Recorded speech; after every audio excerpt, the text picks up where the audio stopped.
আসসালামু আলাইকুম। আমি আদৌ কবিরাজ আপনাদের মাঝে আবারও হাজির হলাম একটি বশীকরণের কাজ নিয়ে। সেই বশীকরণ কাজটি হলো অবাধ্য স্ত্রী বশীকরণ কাজ।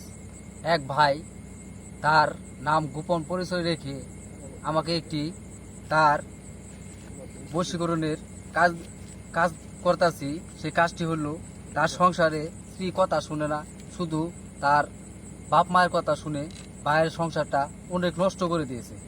ভাই আমাকে এই কাজটি দিয়েছে যাতে তার স্ত্রী তার কথা শুনে এবং কি তার পায়ের তলায় থাকে এমন একটি পাওয়ারফুল কাজ করে দিতেছি। ওই ভাইয়ের কথা মতো চলবে ফিরবে, সে ভাই যা বলবে তাই শুনবে।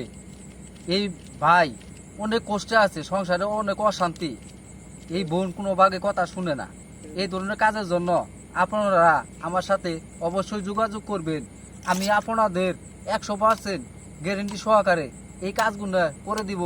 যাদের সংসারে অভাব অনটনা আছে, ইনশাআল্লাহ এই সমস্যা আছে, আমি ইনশাআল্লাহ এই সমস্যা সমাধান করে দিব। আচ্ছা।